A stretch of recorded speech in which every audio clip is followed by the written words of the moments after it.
Hello and welcome to the MindCep Podcast, and this is your host Alex Muir. In today's episode of our special guest series, we have on Ashley James.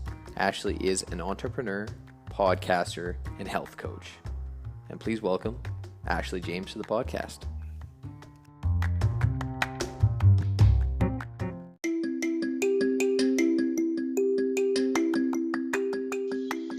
And this episode is brought to you by RadioGuestList.com, the #1 free radio guest, podcast, and talk show guest expert interview booking service on the internet. Podcast, and I'm super excited to have you on and learn more about you, and also learn more about kind of your background in holistic nutrition and holistic or naturopath, however you say it. Healing and medicine and diet and a lot of other things as well. Awesome. Good. Yeah. Naturopathic medicine or naturopathy.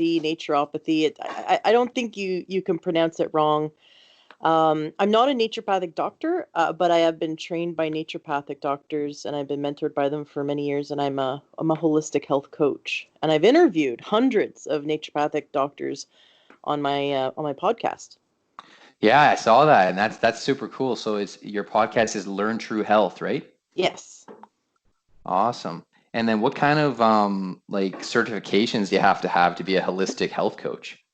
Well, there's different organizations that give you the ability to become a health coach, and it depends on whether you're going to get international certification or certification in your country. I went to the Institute for Integrative Nutrition. I found that it was very comprehensive. It's a year-long online program for part-time, so for busy moms and dads who want to, or just busy people who also want to be a student in the part-time, you can do about 30 minutes a day for a whole year, and then you're a health coach. They also have a program that's 6 months long for people who want to be full-time students. And I did the year-long program a few years ago, and a lot of people from my podcast, a lot of my listeners have gone on to become health coaches through the Institute for Integrative Nutrition. So I ended up getting a discount for them and working with IIN, and they give my listeners $2,000 off tuition, which is huge. Wow. Yeah, I love their program. I've interviewed their founder, Joshua Rosenthal. I've interviewed their CEO. I've interviewed several of their staff. What I love about their culture of the Institute for Integrative Nutrition is they focus on the mental and emotional and physical health of their staff above everything else. So you go, like, the staff, of course, everyone's working from home right now because it's in New York City. But the staff, when they all go into the office, there's free avocados for everyone. So if you want a snack, there's no vending machine. There's avocados. How cool is that? They have a massage therapist come in. They have a chiropractor come in weekly. They have yoga classes. They have a meditation room. And they just create they foster a culture of supporting the staff. And all the staff have taken the program, so all the staff are health coaches. And so it's so neat is when you call in and you talk to, if you're like a prospective student, you talk to them, they actually come to the conversation with the experience of wanting to help you better your life. So whether you decide to sign up or not, you end up having this amazing, very nurturing discussion. So it's really neat. I would love to see more companies have this philosophy where they put, instead of putting profit first, they put the people first. And that's holism. So holistic medicine, or the idea of holism, can be brought into any culture, can be brought into relationships, can be brought into companies, can be brought into dealing with your own health issues and healing your body. The idea of looking at the body as a whole, and supporting the body's ability to heal itself. And in the case of like IIN, they looked at the corporate culture and how they could support everyone within their culture to live their best life. And I just love that. No, that's incredible, and I believe for sure post pandemic, I've been doing some more research on this, and I believe that post pandemic we're going to see a very different world. I hope so. I'm hoping so as well, but I still feel deep down that there's going to be some changes that are being made, in possibly in corporate, but a lot more in small businesses, and how they choose to grow, and it's going to be a lot more. I feel like internal growth, and like you said, a holistic approach to the way they do business. Because in order to keep people long term, you got to look at those things, right? And when you have that long term approach with your staff, and their mental health, physical health, trying to get, because if your staff's happy and they're healthy, they're going to do better work, and when they do better work, it's going to naturally create opportunity and profits for the business. So when you do those things, it puts you in a better position to succeed overall. So I believe, post pandemic, we're definitely going to see some changes there, and I think we're already starting to see some changes, and I think a lot more people are going to be working from home, or there's just going to be increased flexibility because of the potential for this pandemic to happen again. Because even though sometimes, or some weeks it's slowed down, there's still no vaccines, and we can't do trials until there's a vaccine, right? So I'm not even going to touch that subject. The idea that we have to wait for a vaccine to save us is like a whole other subject. We're being told that we don't have the. Okay, I'm going to go there. The body is absolutely amazing and miraculous. The immune system can create immunity. We can support people's health when someone has optimal health. Louis Pasteur, near the end of his life, figured out that the terrain of the body is the most important thing when it comes to fighting off infection. And this is something at the heart of naturopathic medicine, that you can take 100 people. And this is a great interview I had on my podcast with a doctor that specializes in vaccines and in immunology. And she said, you could take 100 people and expose them to polio. 90 people in that room, this is statistically, right? So statistic average of 90 people, 90% of people will be asymptomatic, zero symptoms, and develop immunity to polio. You could be exposed to polio, have zero symptoms, and your immune system mounts a healthy response. 10% of those people will have some kind of symptoms, and 5% of them will have major problems, like needing to be hospitalized and on ventilators, and needing major medical assistance. Now, why is that? Why is it that some people can mount a completely healthy response to any? And I'm not talking about COVID-19 specifically. I'm talking about all infection. Why is it that one 30-year-old person can mount a totally healthy response to any infection, any kind of virus or bacteria, and have no symptoms, and their immune system mounts a healthy response, and then when tested, they see the antibodies? Why can that 30-year-old have that response, but this other 30-year-old over here almost dies from the same infection? What's going on? And so in natural medicine and holistic medicine, functional medicine, naturopathic medicine, they're trying to look at the body as a whole. What is going on? How can we support the body's ability to fight off infection? How can we support the body's ability? Our immune system is so intricate, we still do not understand it. And yet we think that scientists are going to be able to create a pill or a shot or some kind of drug that is smarter than our body. So the hubris there is that a big company can be smarter than our God-given immune system that we still don't even understand. We still do not understand how the immune system fully works. And when you go into understanding vaccines, and you dive in and you start talking to doctors that are part of developing vaccines, they will say we still fully don't understand how vaccines work with the immune system. We see the result of it, and we try different things. We see the result, but we still don't fully understand the immune system. So one school of thought is, I'm going to take a vaccine and hopefully that'll save me, right? Another school of thought is, what can I do every day of my life, every minute of my life, to support my body's ability to have the most favorable outcome when faced with any infection? And I'd rather do that. I'd rather focus on what can I do instead of wait till one day when some company might create something that might help me, right? Hmm. Let's focus on what can I do now? What lifestyle habits make a huge difference in whether my immune system mounts a healthy response or not?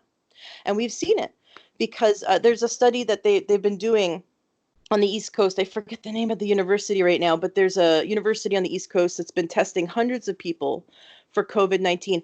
And they were shocked. They published their findings so far, but they're shocked to find that a large percentage of people have the antibodies and are asymptomatic, meaning we're already developing herd immunity. They were shocked that the large percentage of the population that they're testing already has immunity and had no symptoms. So the immune system can mount a healthy response. Let's support the body's ability to do that. And I'm not saying get or don't get a vaccine. That is your individual, like you need to look deeper into that. What I am saying is you have the power. Don't give over your power. Don't give up your power. You have the power to support your body in being the healthiest it can be right now. Losing sleep. So if we go to bed too late at night, that really affects the immune system. If Hmm. we consume sugar, even 1 teaspoon of sugar suppresses the immune system. It actually, under a microscope, you can see it makes certain white blood cells go dormant. They just kind of fall asleep. They get sluggish and lazy after consuming 1 teaspoon of sugar. So we really, really, really want to clean up our diet. We want to eat a diet full of polyphenols and antioxidants, rich in a variety of colorful vegetables and berries. We want to eat onions and mushrooms every day. Great information is from Dr. Joel Furman. He has some great information on foods that are known to support the immune system. So mushrooms and onions, you can cook them or eat them raw, either way. And a variety of colorful fruits and berries. The polyphenols, there's over 1,000 phytochemicals in broccoli alone that are known to support the body, support the immune system, and support every organ system of the body. So let's focus on maximizing the body's ability to fight off an infection, because what we're seeing is the people who do catch COVID-19, they are the ones that are healthy, the ones that have high vitamin D levels, have are not zinc deficient. They have the best outcomes. They're seeing that people who catch COVID-19 are hospitalized. They tested them and they found all hospitalized patients have dismally low vitamin D levels. There's a direct link between vitamin D and the immune system's ability to function. So prevention is more important than waiting for a cure. And that's my soapbox. Gotcha. No, that's really good. And I completely agree with you there, because I'm someone, I do not like to get any vaccines or pills or take any pills or anything like that. I take supplements. I take vitamin D. I take, I try and get as much sun as I can during the day. And now that the weather's getting nice, I'm trying to do, regular runs, and I play a lot of basketball, and I'm gonna start getting into more golf. Um, but I'm someone that takes regular supplementation in addition to a Hmm. whole food diet as much as I can. So right now I'm taking about 2,000 milligrams of vitamin D supplement, plus getting sun, and then I take 2,000 milligrams of vitamin C. I take some fish oil. What else do I take? I was taking CBD oil, but I ran out. But I'm gonna get some more of So that. yeah, so Yeah. your vitamin D, you could up it. This is according to the doctors I've interviewed. Hmm. You can easily up it that you're taking very low levels of vitamin C and D, although that would be like the minimum. But during the winter time, you can take between 5 and 10,000 international units. So Hmm. 5,000 to 10,000 international units a day.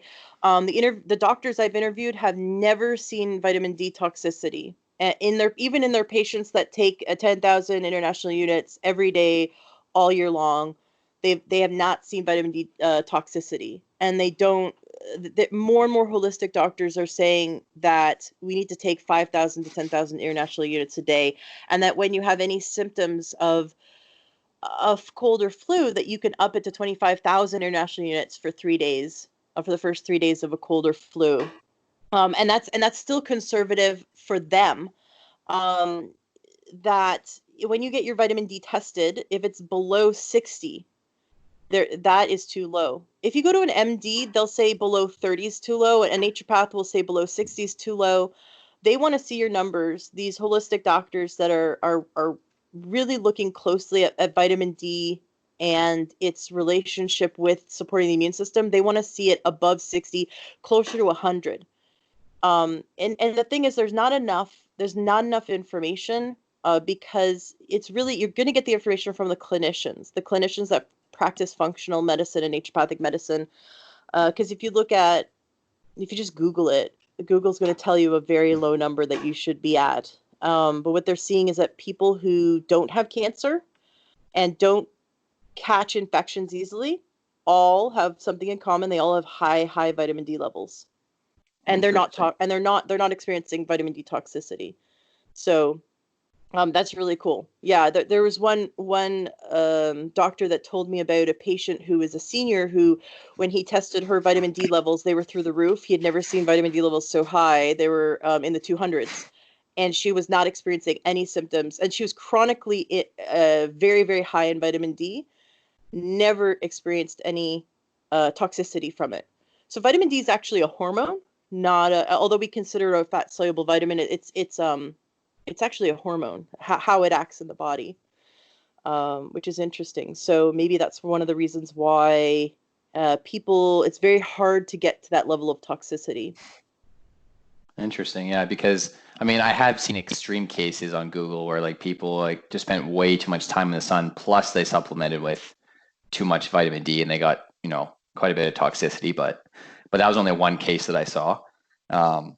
But I'm always quite conservative because my girlfriend, she's a hygienist, and she when she was doing some of her courses, she was talking about it's easy to get vitamin D toxicity, but yeah. It's interesting, yeah, because the doctors that I just interviewed a doctor this last week who said he's never seen, and he works with Dr. Mark Hyman, who I've also had on the show, and together they have never seen. And they work with a ton of functional medicine doctors, and they've never seen it. They've never seen vitamin D toxicity. It's interesting how the body makes vitamin D, actually. Like, we think, okay, just go in the sun and you'll make it. But that's actually not the case. Your body needs to have healthy and functioning kidneys, liver, and enough essential fatty acids, enough healthy cholesterol, healthy fats, in order for the body to convert into vitamin D. And it needs sunlight, but it also uses it uses fat, it uses the liver, it uses the kidneys. So there's other factors. So sometimes there's people who say, "Oh, I'm in the sun all the time, but my vitamin D levels are low." Well, they might need to look at getting healthier fats in their diet, or look at their liver and kidneys and see what's going on. That's why supplementation for vitamin D is essential. There's also some vitamin D supplements do not increase vitamin D very efficiently. The liquid ones don't increase it as efficiently as the dry encapsulated vitamin D. Interesting. Mm-hmm. Okay. Yeah, no, that's good to know. Yeah, because I know vitamin D is a big thing, and it, like you said, it's like very essential for the body to fight off and to be more immune to any infection. So that's really good to know. Zinc is another thing. They found that, this is back in early March, they found that that the malaria drugs were increasing the uptake of zinc into the cell, and that when enough zinc was present in the cell, it prevented the cell from so what happens with a virus like COVID-19 is that it injects its material into the cell and hijacks our cells' RNA production to start making more viruses. And when enough zinc is present, what they were seeing is that it would interrupt that process. And so they also saw that one of the first symptoms of COVID was people losing their ability to taste and smell, which is a zinc deficiency. So I'm imagining that the body was using up its zinc, fighting the infection, and then they were developing a zinc deficiency because they were already borderline deficient. If someone loses their taste and smell, the first thing a holistic doctor does is give them some zinc supplementation. So right now we should all take zinc just to support the immune system. It's hard to be if you're just eating a diet, it's hard to just by eating food have too much zinc. Right. Um, and so taking 40 milligrams a day is a good adult dose. That's what the Cleveland Clinic, not the Cleveland Clinic, sorry, the Mayo Clinic recommends. I've seen people take more. If I take more than 40 milligrams, I get an upset tummy, and so that can be one of the things that people can experience if they take too much. So taking it, and then there's dosages for children also available on the Mayo Clinic website, which again are conservative numbers, but it's better to take some than none. Right, right. And do you recommend probably capsule form then for that too? Yeah, you can take it in liquid form or in capsule form. Different variations of zinc have different absorption rates, so that's something to look into and see which one works best for you. I don't have mine in front of me, otherwise I tell you which one I'm taking right now. Interesting. Yeah, yeah, because I know that that's two of the biggest vitamins that I've done research on is zinc and vitamin D. Mm-hmm. Yeah, really important for immune system. Right, and vitamin C is incredibly important overall. If you brush your teeth and you spit out and you see pink in the sink, that means you have minor scurvy. Basically, if you just brush your teeth and you're not brushing them vigorously, you just brush them normally, and then there's a little bit of blood, you're vitamin C deficient. And many people are, especially those who eat the standard North American diet. They're not Yeah, getting yeah. enough vegetables into their diet. Don't drink orange juice as a source of vitamin C. That's just way too much sugar. That'll negatively affect the immune system. Best way to get it is eating a variety of vegetables, raw Right. and cooked. A variety of color on your plate is the best way to get lots of dietary vitamin C. But also, if you want to take a supplement, you want to take it to bowel tolerance. So basically, take like 50 milligrams every hour all day long. And if you don't get diarrhea, then the next day up it and keep upping it until you get diarrhea, and then back off slightly. Um, to give you an example, so I've studied Dr. Matthias Rath's information, and he worked closely with Linus Pauling. And has carried on his work. He has a bunch of books available free for download. Back in 2005, he posted them on the internet, and I've been reading his work ever since. One of my favorite free books of his is Why Animals Don't Get Heart Attacks and People Do. It's a great book to read, understanding how important vitamin C is in our body. Some animals make their own vitamin C. We don't, unfortunately. Wolves have 32 grams of vitamin C coursing through their body at all times, and goats have about 16 grams. So think about it. Are you the size of two wolves? You should be having like 70 grams of vitamin C coursing through your veins. Are you eating that much every day of vitamin C? We're we're meant to be like, how apes eat, a lot of greens all day long. And we don't. Now we eat a lot of highly processed food that's void of nutrients. And so we experience the side effects of malnourishment, of nutrient deficiency. And unfortunately, we go to a doctor that treats these side effects of nutrient deficiency with drugs. Our body's not drug deficient, it's nutrient deficient for many of these chronic symptoms. And the symptoms could be brain fog, can be the body's not producing enough energy. So it's just you're lethargic, you have brain fog, your hormones are out of balance. Maybe you get restless legs. I can't believe it. It should be a criminal act that you go to a doctor with restless legs and they give you a drug for it. It should be a criminal act because restless legs is a mineral deficiency. And when you get on a multi-mineral, especially rich in magnesium, it'll go away because it's a mineral deficiency. It's the body not being able to function correctly.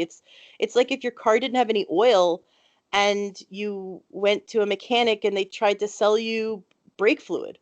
It's just that's not what the body needs. So Yeah. this is why it's so important that we go to a holistic doctor, because they'll look at your symptoms and they'll go, they're not gonna they're not their knee-jerk reaction, their training isn't what drug matches those symptoms. That's not their training. Their training is what is the body trying to tell us? So the body speaks to us. There's a language the body speaks. The body speaks to us in symptoms. What is the body trying to tell us? What is it missing? And what can we give it to support it to come back into balance? And if we listen to the body and continue to adjust accordingly, the body will show us that we're either helping it get back into better health or not. And so you want to work with a professional that understands the symptoms of the body and how they can help you to make the best changes possible to support you so that every cell of your body is radiating with optimal health. Right, right. And then for your businesses, I was doing some more research on that. You have a few different businesses. One's an eBay business. One's Yeah, I don't do that anymore. So that was just no. Oh, okay, back in okay. 2008, when the bubble was bursting. We lived in Las Vegas, my husband and I, and we quickly realized that things were going south. He was a foreman union carpenter, and I worked in the field of neuro-linguistic programming as a master practitioner and trainer. And I was also doing coaching. And basically, overnight, there was no more construction. So we decided to switch to become entrepreneurs, and we were inspired to build bat houses. These are, my husband would say, birdhouse for bats, because I say bat houses and people don't understand. I'm saying the word house because I have this thick accent when I say house, Right. to the Americans, right? You understand Yeah. me. Oh, yeah.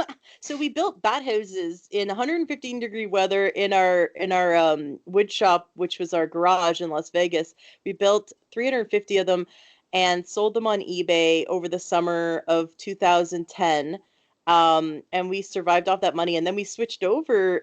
We created another eBay business and did that for a few years. But I was very sick at the time.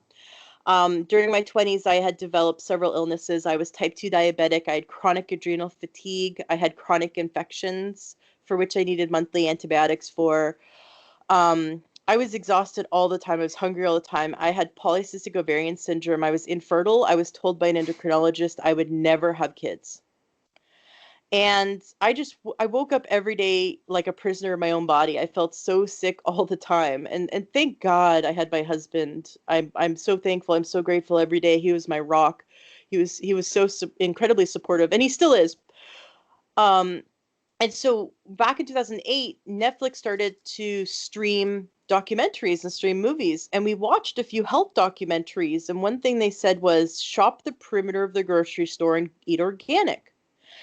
And we decided to do that. So we switched to organic food and we cut out some processed food.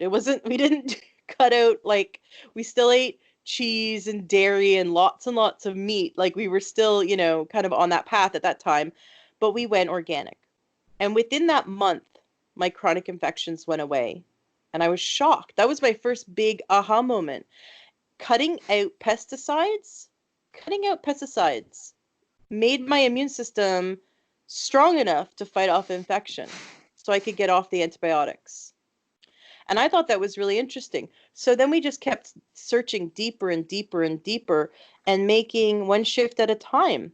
We first, going organic, then cutting out dairy, then cutting out sugar, adding a really, really high quality supplements, especially mineral supplements, cutting out gluten, no barley, wheat, rye, or oats, so removing a lot of grains, eating more and more vegetables. Eventually, we went whole food, plant-based, no oil at all in our cooking, and no sugar, very, very minimal salt. And I know that sounds boring to a lot of people. The food is delicious. The food is amazing. It tastes amazing. You're actually, our brains neuroadapt. A really good book is The Pleasure Trap by Dr. Lyle and Dr. Goldhammer. It's also a good audiobook. The audiobook is done by Chef AJ, who I've had on the show, and I've also had Dr. Goldhammer on the show. It's a great book because they paint this picture of how the brain works in conjunction with responding to food, and how we are hijacked, how our brain is hijacked by the food industry, and how we can get control back. So I was able to, in my 30s, reverse diabetes, reverse chronic adrenal fatigue, reverse all the infections, reversed polycystic ovarian syndrome. I no longer have any of those conditions. I reversed the infertility, and we conceived 100% naturally with no medication. My whole family were not on any medications. And I reversed all those conditions using food, supplements, and natural medicine. And I became so incredibly passionate about it that I started to study with naturopaths back in 2011, and they mentored me, and then I became a health coach. And then 4 years ago is when I started my podcast, and I've interviewed over 450 holistic doctors and experts. Wow. So I've been an entrepreneur, and it was always for me about following my passions. Like, we built bat houses because bats are so important for the world. They pollinate 1/3 of the food supply. If we didn't have bats, we would be really, our whole world would be messed up. Same with bees. Bees and bats pollinate 2/3 of the world's food supply. I didn't know that. Yeah. I didn't know about bats, like pollinating. I know bees, Bats are but amazing. You wouldn't have tequila or agave without bats. They're the 100% pollinate the agave plant. wow. So, all right, and other things too. But it's so neat. Yeah, and then they can eat over 1,000 mosquitoes in, I think it's like an hour. They're fantastic. And we're not supporting them enough. The bats are dying off. They're losing their natural habitat. So if you have the ability to have a bat house, have one. Wow. Incredible. Oh, and as far as like, I know you don't do the eBay business anymore, but you're probably keeping really busy with your podcast and your current business. Or is your podcast your main My business? podcast is my main business. Oh, I okay. know my husband was like, "Have you ever interviewed anyone that their podcast is their main business?" I'm like, "I don't think I have." Um, I I I affiliate with companies I believe in. I Mhm. really do. I haven't taken on any no one's ever paid me for a commercial. I affiliate with things I believe in that help people. My mission comes first. My mission to help people comes first. Mhm. And I believe that I will get rewarded for helping people. And then For I sure. do have a membership where I teach people how to cook really healthy, delicious food the whole family will love. And then I do coaching as well. Okay. Right on. Yeah. Awesome. And I saw that you do like yeah, so the kitchen membership, so for the food recommendations or meals, Mm-hmm. and then the coaching and then the podcast, right? Yes, and I also have a Oh, okay. program for eliminating anxiety. I've been doing that since 2005. I mean, I created the program. It's a much more recent program, but since 2005, I've been helping people to eliminate anxiety. There's a technique that within 30 seconds, you can turn off the anxiety response in the body. And it's so powerful that people came back to me and told me that they got off of their anti-anxiety medications. Of course, I'm not a doctor. I can't tell anyone to get off medication, and they should do so safely with their doctor working with them.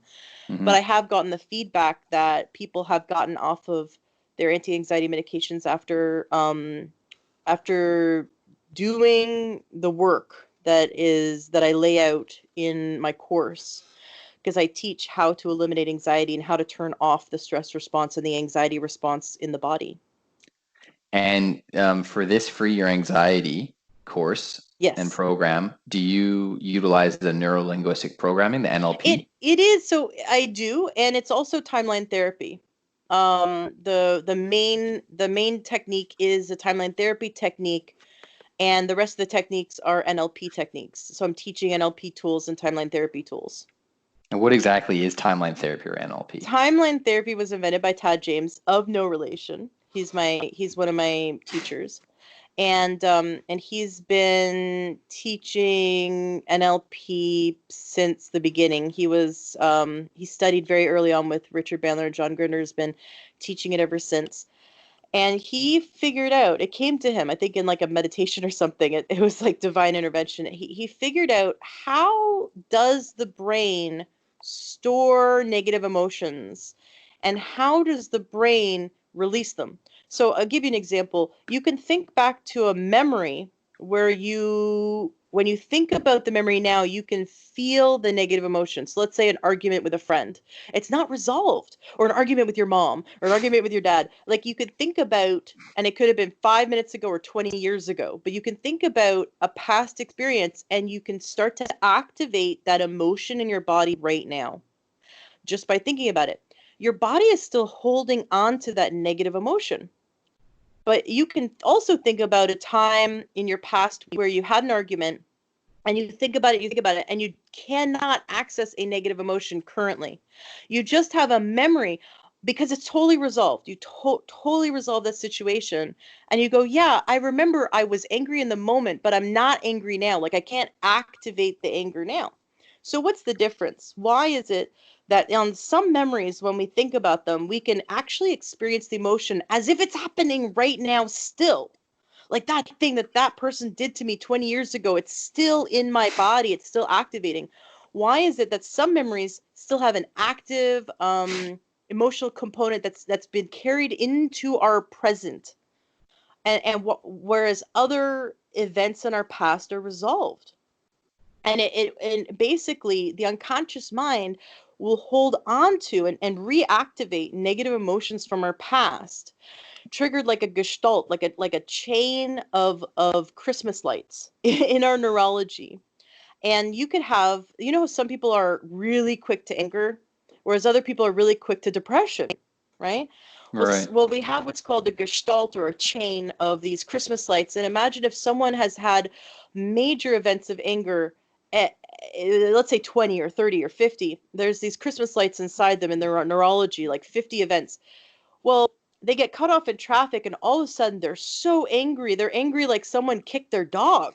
They're angry, like their anger is kind of not proportional to the event, right?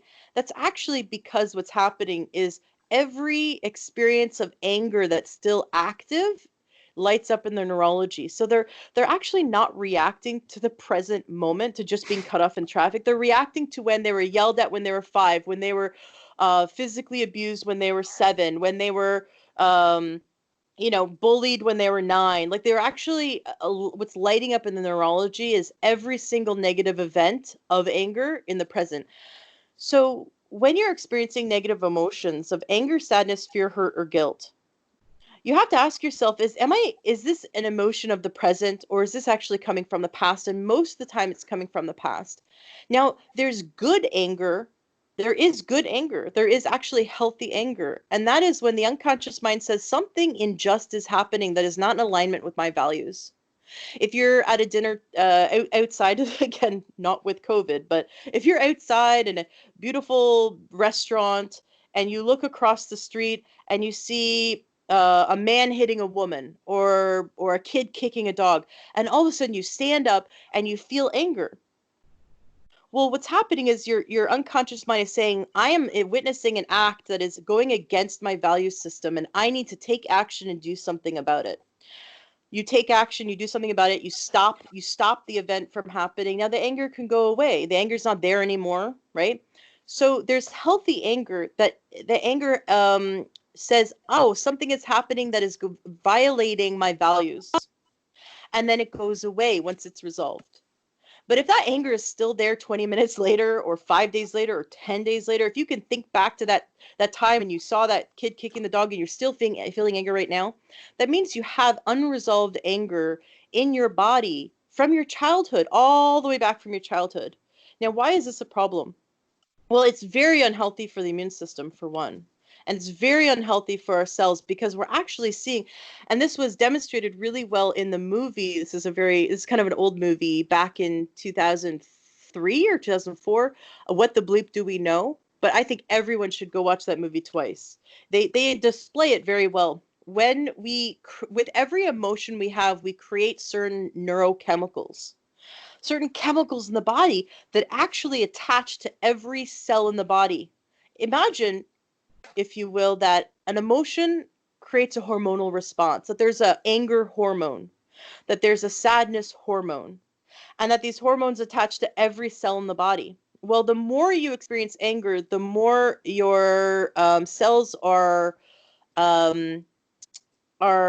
saturated with that specific hormone. And what happens is the cells end up reacting to that and creating more cell receptors for anger and less cell receptors for nutrition and for other hormones. And so over time, people who experience chronically being stimulated by negative emotions end up aging faster because Mm-hmm. the cells are less able to absorb nutrition and be in balance because they are building more and more receptors for those emotions. So that's just one example of how allowing ourselves to have our neurology be chronically stimulated in one emotion and a negative emotion instead of resolving these emotions from our past, it can affect our physical health and our mental health and our emotional health and the health of our relationship with others.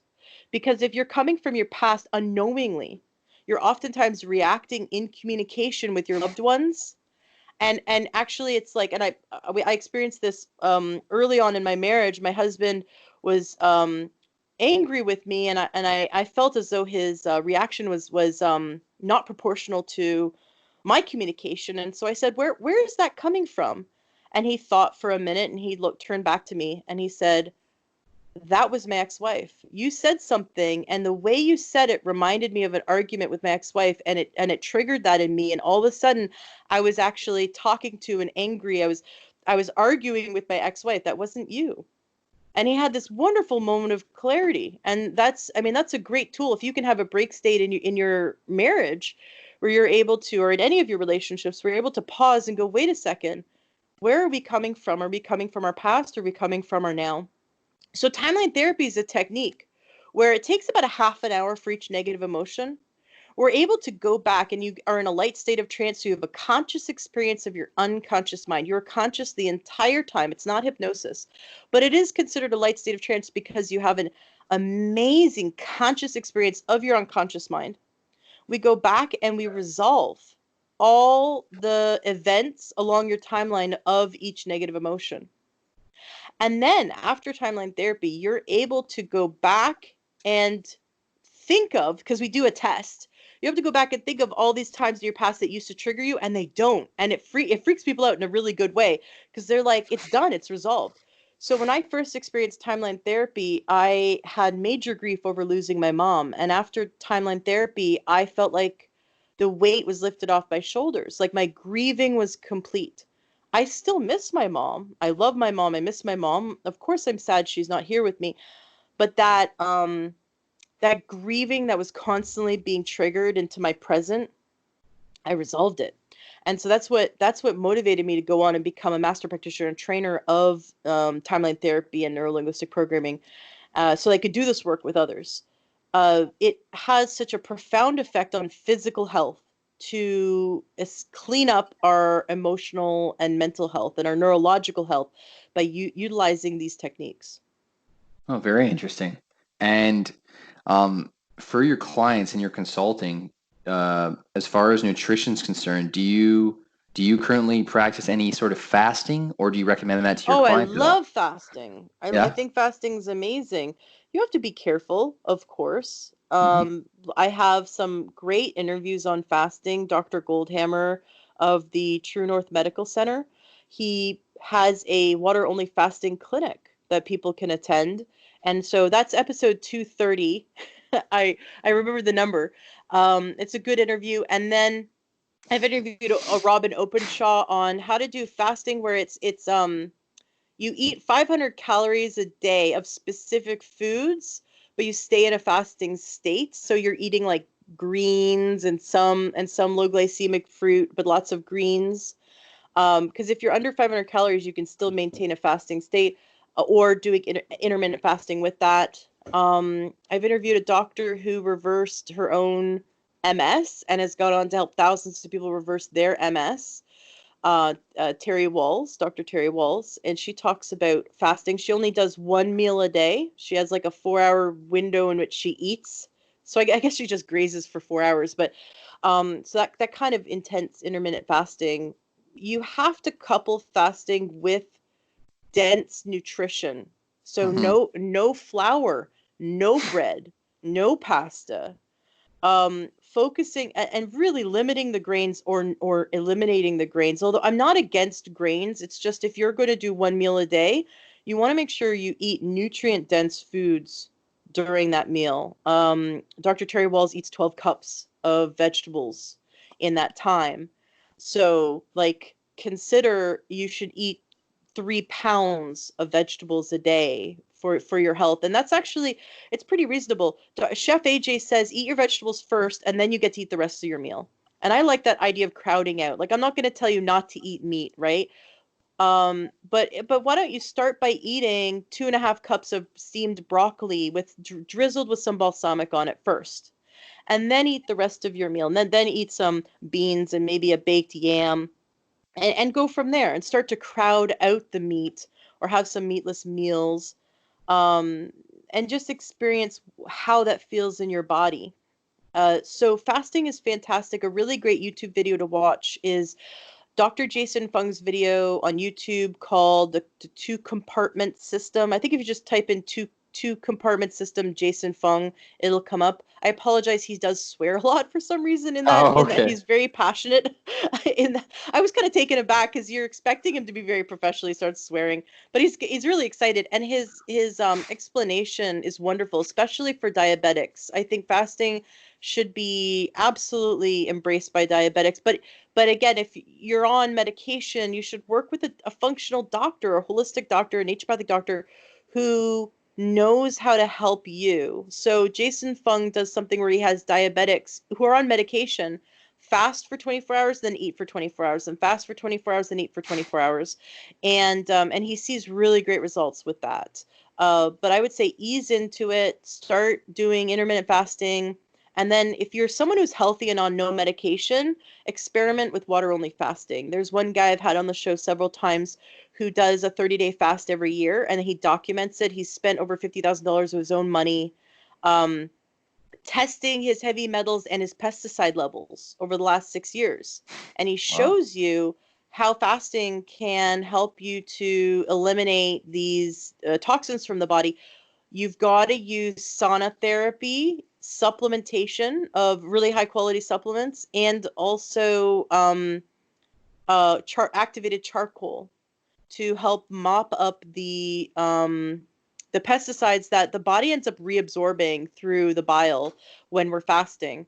So long-term fast should have that as well. Gotcha. And then my Hmm. last question before we go today there, Ashley. What was that one? Oh, yeah. What do you recommend someone uses as a herbal supplement, so like a probiotic or a plant enzyme, if they're someone that suffers from occasional bad bouts of indigestion?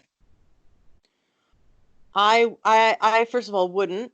I would go deeper. Why does this person have indigestion? Because I think if we just focus on the surface and say, oh, everyone should take Swedish bitters, or everyone, that would be doing a really big injustice.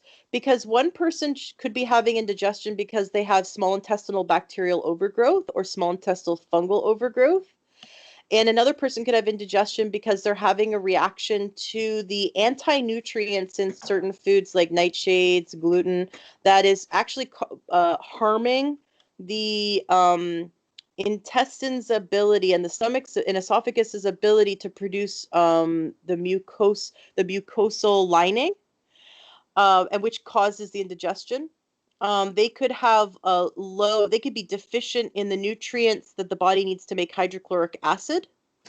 Mm, They could have had their gallbladder removed. They could have their pancreas and liver could be compromised. They're not producing the right enzymes. They could be calcium deficient so that the pepsinogen isn't able to excrete into the stomach. There are so many reasons why someone experiences indigestion, but running to a little purple pill or Tums every time someone has indigestion is doing a great disservice, or going for some herbal supplement or going for some probiotic.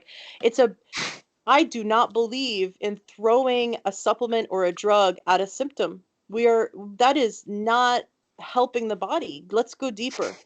That's why we need to go deeper. And again, working with naturopaths, working with holistic doctors, this is what they do. They'll go deeper. Why is the body telling us this symptom?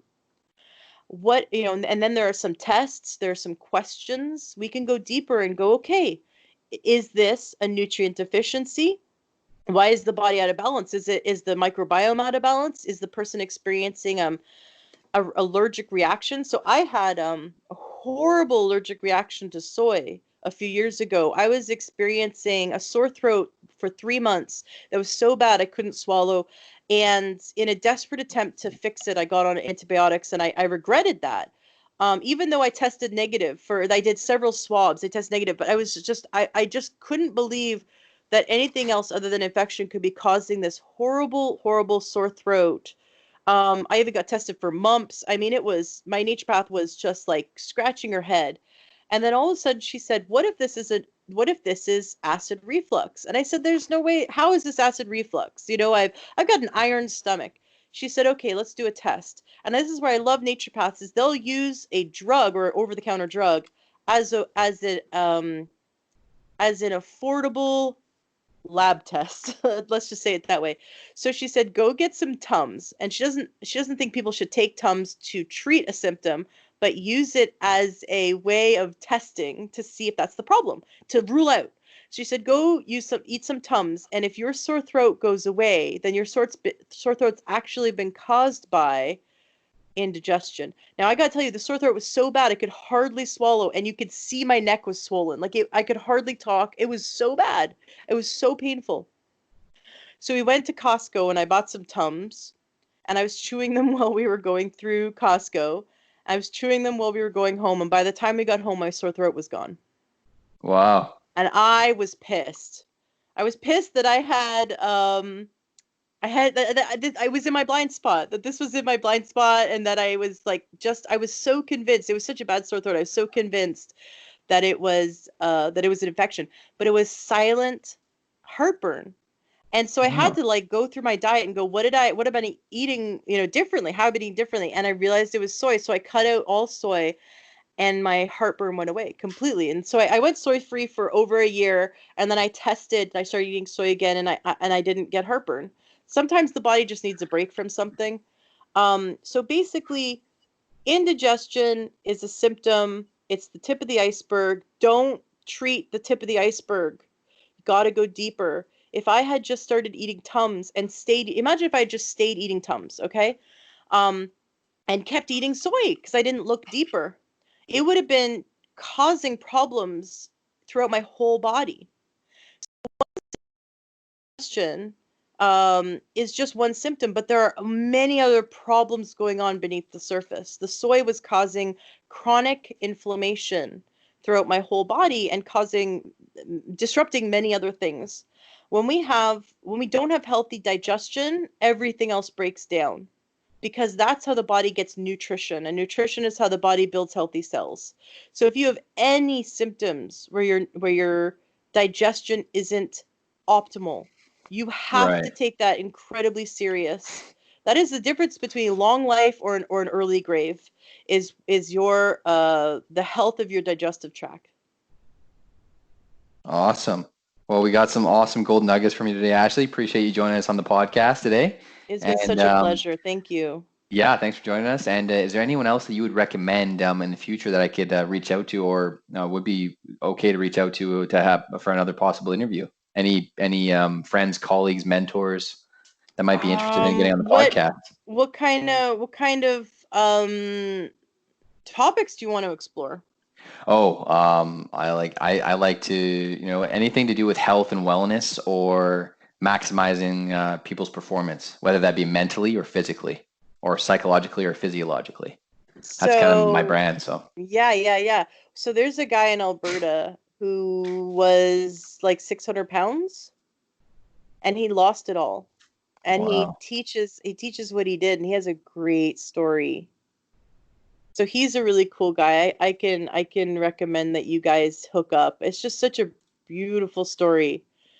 And just really, really great, solid advice, because he lived it, and he's lost all that weight, and he has kept it all off. Wow. Yeah. No, that'd be incredible.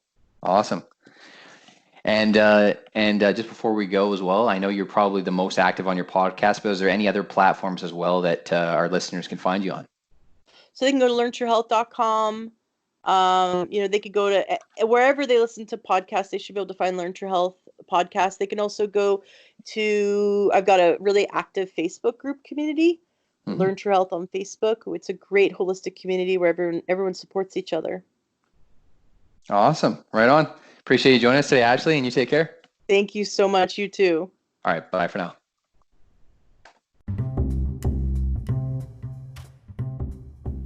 I hope you all enjoyed this special guest series episode brought to you by RadioGuestlist.com. Again, this is your host, Alex Muir. And if you'd like to learn more about kind of what I do and this podcast, MindCep Podcast, you can check me out on my social media. I always post all my links of my social media in every episode that I post. And I share all my posts, my podcast posts on my LinkedIn, Facebook, Instagram. So you'll be able to check out the podcast links on there. So if you want to connect with me, get to know me, I will be answering messages on there if you have any questions. And again, if you want to hear more episodes like these, or if you have any feedback, please let me know on social media. You can send me a message, or you can feel free to follow my podcast, and be sure to keep checking in and see what I'm up to. I really appreciate everyone that listens to my podcast, and hope you guys all enjoyed, and see y'all next time. Take care.